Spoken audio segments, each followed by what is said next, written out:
एक छोटीशी चूक तुमचे संपूर्ण खाते खाली करू शकते. परंतु बँकिंग व्यवहार करताना तुम्ही जर हे 5 नियम लक्षात ठेवले, तर तुमच्यासोबत कोणतीही फसवणूक ही होणार नाही. तर चला पाहूया बँकिंग सुरक्षिततेसाठी अत्यंत महत्त्वाचे 5 नियम. या 5 नियमांचं पालन करून तुम्ही आपल्या बँकेचे खाते हे सुरक्षित ठेवू शकता. सर्वात पहिला नियम आहे पासवर्ड आणि पिन गोपनीयता ठेवा. ए-टी-एम कार्डचा पिन, यू-पी-आय पिन, नेट बँकिंगचा पासवर्ड हे फक्त तुमच्यासाठीच आहे. हे कधीही कोणाला सांगू नका. अगदी तुमच्या घरातील एखाद्या विश्वासू व्यक्तीसोबत सुद्धा या गोष्टी सांगायच्या नाही. तसेच बँक देखील तुम्हाला तुमच्या गोपनीय गोष्टी कधीही विचारत नाही. तर बँकेमध्ये देखील तुम्ही ह्या गोष्टी अजिबात सांगू नका. भारतीय रिझर्व्ह बँक ऑफ इंडियाने एक नियम जाहीर केला आहे. कोणतीही बँक किंवा वित्तीय संस्था फोन, SMS, ईमेल किंवा WhatsAppवरून तुमचा पासवर्ड किंवा OTP कोणतीही संवेदनशील माहिती मागत नाही. जर कोणी अशी माहिती मागत असेल तर तो फसवणूक करणारा आहे आणि आपण यांच्यापासून सावध व्हावे.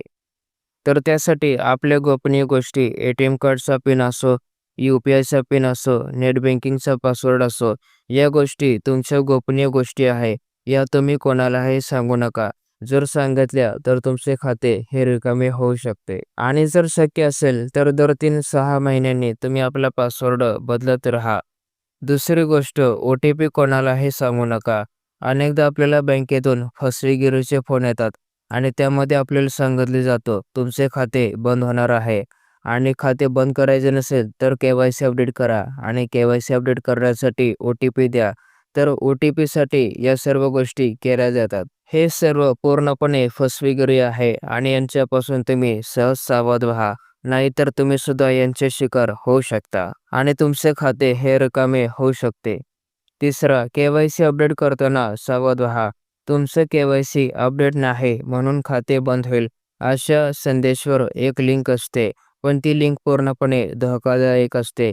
KYC अपडेट करायचं असेल तर तुम्ही बँकेच्या अधिकृत शाखेत जाऊन तुम्ही हे काम करू शकता. परंतु कोणत्याही अनोळखी संदेशाच्या लिंकवर तुम्ही अजिबात क्लिक करू नका. नाहीतर तुमचे खाते रिकामे होऊ शकते आणि हे धोकादायक आहे. चौथा, फिशिंग कॉल्स, ईमेल्सपासून सावध राहा. तुम्हाला फोनवरून माहिती विचारली जात असेल तर आधीच शंका घ्या.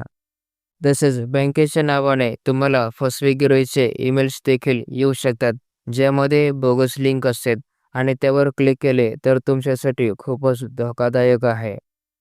तर तुम्हाला जे ईमेल्स पाठवले जातात त्यामध्ये काळजी घ्या की ईमेल्स तपासायला शिका की हे अधिकृत बँकेचे आहे किंवा नाही. कारण बँकेच्या नावाने काही पण ईमेल्स पाठवले जातात आणि आपण त्यावर विश्वास ठेवतो आणि यामध्ये आपला धोका निर्माण होतो आणि आपले बँक खाते देखील रिकामे होऊ शकते. तर अशा ईमेल्सला ओळखण्याची एक पद्धत आहे. अशा ईमेल्समध्ये मूळ गोष्ट म्हणजे स्पेलिंग चुकीची असते. तर याची पडताळणी करण्यासाठी तुम्ही अधिकाधिक त्या शाखेच्या संकेतस्थळावर याची माहिती घेऊ शकता.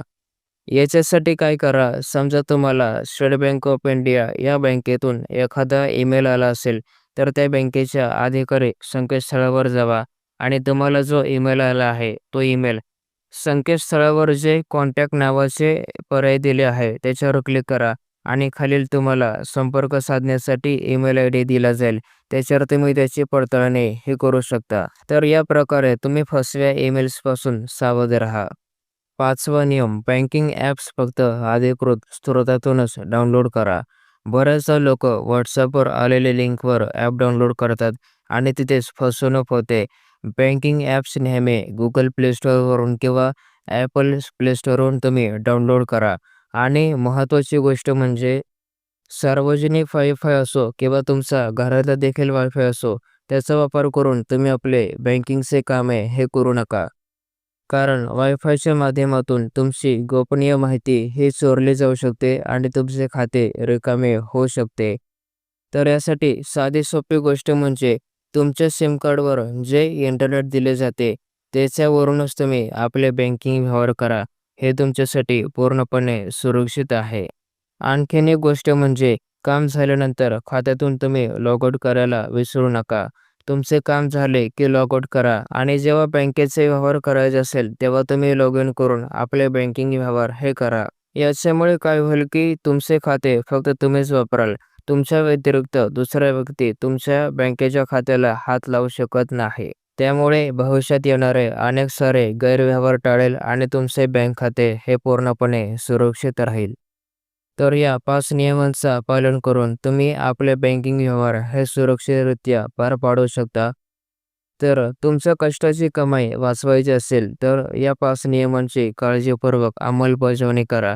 कारण हे फक्त चूक तुमच्या संपूर्ण खात्याला रिकामं करू शकते. व्हिडिओ शेवटपर्यंत पाहिल्याबद्दल मनःपूर्वक धन्यवाद. या व्हिडिओची माहिती तुम्हाला कशी वाटली कमेंट करून नक्की सांगा. जर चांगली वाटली असेल तर ही माहिती इतरांपर्यंत देखील पोहोचवा आणि पुढे देखील असे व्हिडिओ पाहायचे असेल तर चॅनलला देखील तुम्ही सबस्क्राईब हे करू शकता. तसेच तुम्हाला हा व्हिडिओ आवडला असेल तर तुम्ही हे 2 व्हिडिओसुद्धा नक्की पहा.